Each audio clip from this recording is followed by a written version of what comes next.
নারী কর্মীদেরকে হেনস্থা করা হচ্ছে। যারা মানুষকে জিম্মি করে ভোটাধিকার কেড়ে নিয়ে ক্ষমতার মস্তদে বসতে চায় তাদেরকে প্রতিহত করার দায়িত্ব সম্মিলিত। আজ বৃহস্পতিবার 9 এপ্রিল 2026। সারা দেশের নজর এখন ত্রয়োদশ জাতীয় সংসদের শেরপুর 3 আসনের নির্বাচন এবং বগুড়া 6 আসনের উপনির্বাচনের দিকে। সকাল 7:30 থেকে ভোট গ্রহণ শুরু হয়েছে, কিন্তু ভোট কেন্দ্রে আসলে কি হচ্ছে?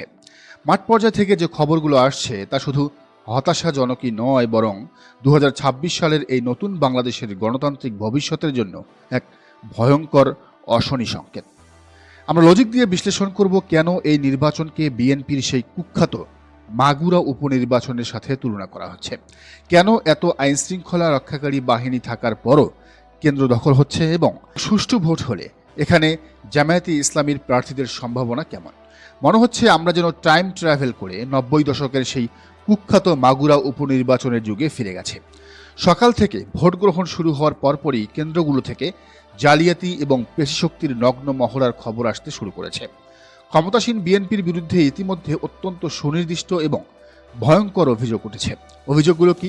ডাবল ভোট দেওয়া, বিরোধী দলের বিশেষ করে জামায়াতে ইসলামীর পোলিং এজেন্টদের মারধর করে কেন্দ্র থেকে বের করে দেওয়া এবং বহিরাগত ক্যাডার এনে সেন্টার দখল করা।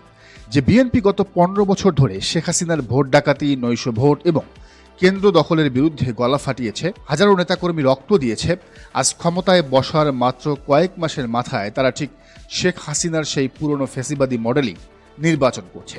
এটি শুধু রাজনৈতিক ভণ্ডামি নয়, এটি জুলাই গণ অভ্যুত্থানের শহীদদের রক্তের সাথে এক চরম বেইমানি। বিএনপি আগামী দিনের ইলেকশনে, বিশেষ করে স্থানীয় সরকার ইলেকশনে কি করবে তা এখনই অনিমেয়। প্রথমে আসুন শেরপুর 3 অর্থাৎ শ্রীবর্দী ঝিনাইগাতি আসনের দিকে তাকাই। গত 12 ফেব্রুয়ারি নির্বাচনে জামায়াত মনোনীত প্রার্থী নুরুজ্জামান বাদলের মৃত্যুজনিত কারণে এখানে নির্বাচন স্থগিত করা হয়েছিল। আজ সেখানে সাধারণ নির্বাচন অনুষ্ঠিত হচ্ছে। 4,13,377 জন ভোটারের এই আসনে লড়াই হচ্ছে মূলত 3 জন প্রার্থীর মধ্যে। বিএনপির প্রার্থী মাহমুদুল হক রুবেল, জামায়াতে ইসলামীর প্রার্থী মাসুদুর রহমান মাসুদ এবং বাসদের মিজানুর রহমান। তবে মূল ফাইট হচ্ছে বিএনপি এবং জামাতের মধ্যে। কাগজে কলমে এই আসনে নিরাপত্তার কোনো কমতি নেই। নির্বাচন সুষ্ঠু করতে 14 জন নির্বাহী ম্যাজিস্ট্রেট, 2 জন জুডিশিয়াল ম্যাজিস্ট্রেট, সেনাবাহিনীর 8টি mobile team, 16 platoon BGB, RAB এবং 1150 জন পুলিশ সদস্য মাঠে কাজ করছেন। রিটার্নিং কর্মকর্তা থেকে শুরু করে পুলিশের ঊর্ধ্বতন কর্মকর্তারা বলছেন পরিস্থিতি অত্যন্ত শান্ত, কিন্তু এই শান্ত পরিবেশের আড়ালেই চলছে আসল ইলেকশন ইঞ্জিনিয়ারিং। এত বিপুল সংখ্যক আইন শৃঙ্খলা বাহিনী থাকার পরও কিভাবে জামাতের এজেন্টদের কেন্দ্র থেকে বের করে দেওয়া হয়, কিভাবে বহিরাগতরা এসে ডাবল ভোট দেয়? এর একটাই অর্থ, প্রশাসন এবং আইন শৃঙ্খলা বাহিনী নীরব দর্শকের ভূমিকা পালন করছে, অথবা তারা সরকারি দলের ক্যাডারদের কাজের সুযোগ করে দিচ্ছে। কারণ বিএনপি খুব ভালো করেই জানে শেরপুর 3 আসনে জামায়াতের মাসুদুর রহমান মাসুদের যে তুমুল জনপ্রিয়তা, তাতে যদি বিন্দুমাত্র সুষ্ঠু ভোট হয় তবে শেষমেশ এই আসনে জামায়াতে ইসলামী বিপুল ভোটে জয়লাভ করবে। এবার আসুন বগুড়া 6 আসনের উপনির্বাচনের সমীকরণে। এই আসনটি বর্তমান সরকারের জন্য শুধু একটি আসন নয়, এটি তাদের জন্য একটি বিশাল প্রেস্টিজ ইস্যু বা সম্মানের লড়াই। কারণ গত 12 ফেব্রুয়ারি নির্বাচনে স্বয়ং প্রধানমন্ত্রী তারেক রহমান এই আসন থেকে নির্বাচিত হয়েছিলেন। তিনি ঢাকা 17 এবং বগুড়া 6 দুটি আসনেই জয়ী হওয়ায় সাংবিধানিক বাধ্যবাধকতায় বগুড়া 6 আসনটি শূন্য ঘোষণা করা হয়। 4.5 লাখ ভোটারের এই আসনে লড়ছেন বিএনপির মনোনীত প্রার্থী রেজাউল করিম বাদশা এবং জামায়াতে ইসলামীর প্রার্থী আবিদুর রহমান খান সোহেল। শহরের কিছু এলাকায় ভোটাররা শান্তিপূর্ণ পরিবেশের কথা বললেও ভেতরের খবর হলো বিএনপির ক্যাডাররা এই আসনটি নিজেদের দখলে নিতে মরিয়া।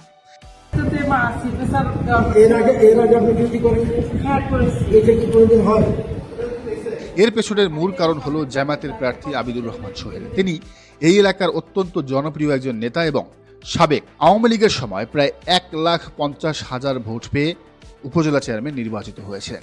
সাধারণ মানুষের সাথে তার যে নারী টান এবং জামায়াতের যে সুশৃঙ্খল ভোট ব্যাংক এখানে রয়েছে তা বিএনপির জন্য চরম আতঙ্কের কারণ হয়ে দাঁড়িয়েছে।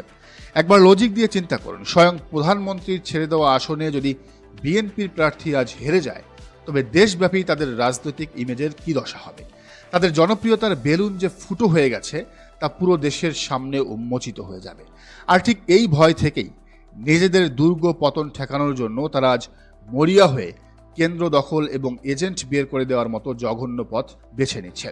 2026 সালের এই নতুন বাংলাদেশে মানুষ বুক পেতে গুলি খেয়েছিল একটি সুষ্ঠু গণতান্ত্রিক রাষ্ট্র পাওয়ার আশায়, কিন্তু আজ শেরপুর এবং বগুড়ায় বিএনপি যা করছে তা প্রমাণ করে যে তারা ক্ষমতাকে চিরস্থায়ী করার জন্য যে কোনো অগণতান্ত্রিক পন্থা অবলম্বন করতে প্রস্তুত। প্রশাসন এবং পেশিশক্তি ব্যবহার করে তারা হয়তো এই দুটি আসনের ফলাফল নিজেদের পক্ষে ছিনিয়ে নিতে পারবে, কিন্তু দেশের আপামর জনতা এবং তরুণ প্রজন্মের কাছে তাদের এই নগ্ন রূপ আজ পরিষ্কার হয়ে গেছে। যে দল সুষ্ঠু ভোটে নিজেদের জনপ্রিয়তা যাচাই করতে ভয় পায়, যাদের জিততে হলে এজেন্ট বের করে দিয়ে ডাবল ভোট মারতে হয়, তাদের পায়ের তলার মাটি যে কত দ্রুত সরে যাচ্ছে তা এই নির্বাচনই প্রমাণ করে দিচ্ছে। দর্শক, আপনি কি মনে করেন? জানান মন্তব্যের ঘরে। আর এই চ্যানেলে নতুন হলে অবশ্যই সাবস্ক্রাইব করে বেল আইকনটি বাজিয়ে রাখুন।